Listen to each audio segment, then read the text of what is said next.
Shalom Bapak Ibu, Saudara-saudariku yang terkasih dalam Kristus Yesus. Kita bertemu lagi dalam sapaan Tuhan hari ini, Rabu tanggal 21 April tahun 2021. Namun sebelumnya mari kita bersatu di dalam doa. Damai sejahtera Allah yang melampaui segala akal, itulah yang memelihara hati dan pikiranmu di dalam Kristus Yesus Tuhan kita. Amin. Saudara yang terkasih dalam Kristus Yesus, sapaan Tuhan bagi kita hari ini terangkat dari kitab Ibrani pasal yang ke-10 ayat yang ke-36. Demikian firman-Nya. Sebab kamu memerlukan ketekunan, supaya sesudah kamu melakukan kehendak Allah, kamu memperoleh apa yang dijanjikan itu. Sampai jatuh firman Tuhan. Saudara yang terkasih, saya mengangkat tema dari kebenaran firman ini, yaitu hidup dalam ketekunan. Saudara yang terkasih dalam Kristus Yesus, kalau kita memperhatikan kehidupan ini, ada banyak orang Kristen yang pada awal-awal mengikut Tuhan tampak begitu antusias, bersemangat, dan menggebu-gebu di dalam Tuhan.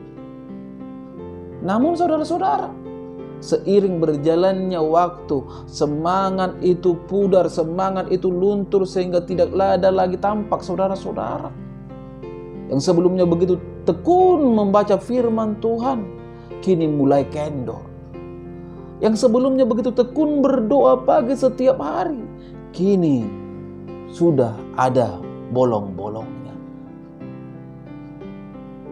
Kalau kita melihat kitab Roma, pasal yang ke-12 ayat yang ke-11, dikatakan di sana saudara-saudara, janganlah hendaknya kerajinanmu kendor, biarlah rohmu menyala-nyala dan layanilah Tuhan. Dari kebenaran firman ini kita mendapatkan kalau kita kendor, itu namanya kita telah kehilangan kasih mula-mula kita kepada Tuhan, seperti yang terjadi pada jemaat Efesus. Itulah yang menyebabkan kebenaran firman Tuhan katakan, janganlah hendaknya kerajinanmu kendor. Kita tidak ingin berubah. Itulah kerinduan Tuhan. Apa yang terjadi kepada jemaat yang ada di Efesus, saudara-saudara? Tuhan mencelah mereka. Mengapa? Karena kasih mereka berubah. Mereka meninggalkan kasih yang semula kepada Tuhan. Ingatlah, tanpa ketekunan, apapun yang kita kerjakan tidak akan pernah membawa hasil yang maksimal. Tekun adalah ketetapan hati yang kuat atau teguh untuk bersungguh-sungguh dalam melakukan tugas apapun. Artinya, bisa dikatakan saudara-saudara, ketekunan itu merupakan suatu bagian dari integritas. Karena tekun juga berarti fokus, konsisten, dan tidak mudah putus asa terhadap apa yang sedang dikerjakannya.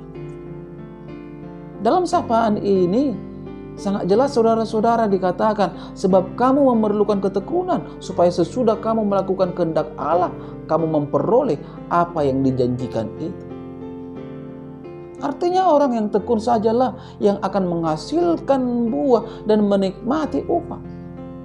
Banyak orang Kristen yang sangat merindukan agar janji-janji Tuhan tergenapi di dalam hidupnya. Namun hal itu akan sulit terwujud apabila tidak disertai ketekunan dalam melakukan kehendak Tuhan. Saudara yang terkasih, jadi ketekunan adalah unsur terpenting dalam setiap keberhasilan. Terlebih di era sekarang ini, semua orang menginginkan segala sesuatu yang serba instan. Ingin cepat kaya tetapi tidak mau bekerja. Ingin berhasil saudara-saudara tetapi tidak mau berusaha.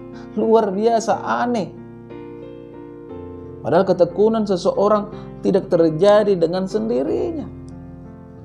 Perlu ada upaya, kerja keras, dan disiplin diri. Dengan kata lain, saudara-saudara, ketekunan membutuhkan suatu proses yang panjang. Dunia ini, kalau kita perhatikan, banyak menawarkan hal-hal yang serba instan dan serba cepat. Kemudahan demi kemudahan ditawarkan di segala bidang kehidupan, dari mulai hal makanan yang cepat saji dan lain sebagainya. Pokoknya segala sesuatu yang serba instan dan cepat sedang dicari banyak orang. Begitu pula tidak terlepas kita sebagai orang yang percaya. Saudara yang terkasih, kita menginginkan segala sesuatu dari Tuhan secara instan dan tidak mau bersabar, apalagi bertekun menanti-nantikan jawaban doa kita.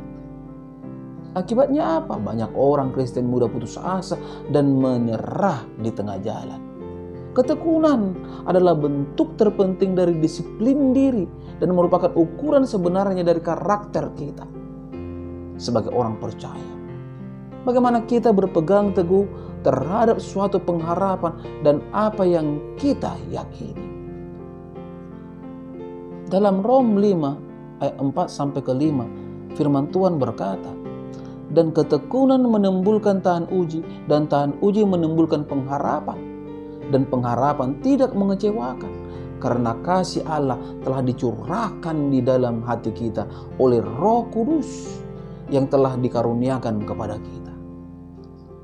Olehnya, sesulit dan seberat apapun keadaan kita saat ini, saudara-saudara, jangan pernah berubah dan tetaplah bertekun di dalam Tuhan. Semua yang terjadi adalah bagian dari proses hidup kita untuk menggapai yang kita rindukan. Ingat, Yesus adalah Allah yang setia dan tidak pernah terlelap memperdulikan serta memperhatikan kita, umatnya. Di dalam Pengkhotbah 3 ayat ke-11a dikatakan, saudara-saudara, ini yang bisa menjadi pegangan kita orang Kristen. Ia membuat segala sesuatu indah pada waktunya. Artinya apa? Bagi orang percaya, badai pasti berlalu. Amin. Kita bersatu dalam doa. Terima kasih Bapa di surga untuk kebenaran dari firman-Mu yang telah berkumandang di pagi hari ini melalui media YouTube ini.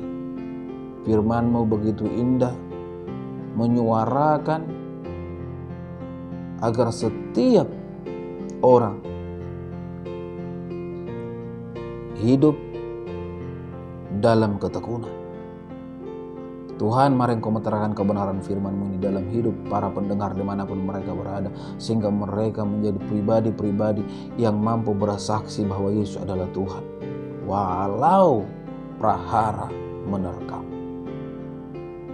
Tuhan Yesus yang baik, izinkan ketika para pendengar sakit, Engkau berikanlah kesembuhan.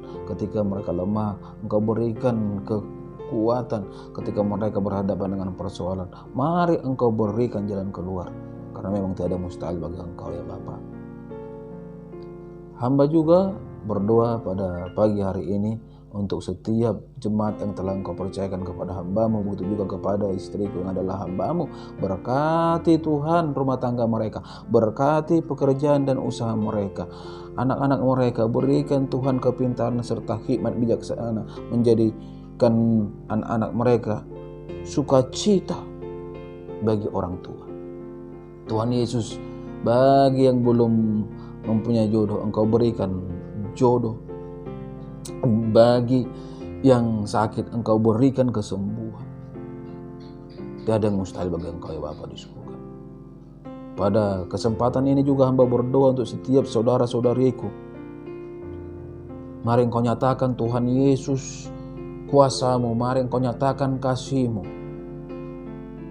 Apapun Tuhan kerinduan mereka, mari Bapa, Engkau yang campur tangan sehingga nyata segala kerinduan mereka. Yang sakit beroleh kesembuhan sebagaimana itoku Mama Ella, tidak usah-usahnya hamba berdoa baginya. Itoku Mama Roma, adikku Hermantono, dan saudara-saudariku yang lainnya juga. Mari Engkau berikan berkat-Mu Tuhan, sehingga kerinduan mereka terwujud. Tuhan Yesus yang baik, Berkaryalah Engkau bagi semua keluargaku, saudaraku, dari keluarga Tambunan dan Stangkap, dimanapun mereka berada. Bapa di surga, tidak terlepas hamba berdoa untuk istriku dan anak-anakku yang tinggal di Batam. Balut bungkus mereka dengan kuasa-Mu, balut bungkus mereka dengan kasih-Mu, sehingga mereka Tuhan mampu menjadi alat Tuhan yang membawa banyak jiwa-jiwa semakin lagi mempermuliakan nama Tuhan. Hanya kepadamu hamba berdoa melalui Kristus Yesus yang tersalib di Bukit Golgota. Amin. Shalom buat kita semua. Salam sehat.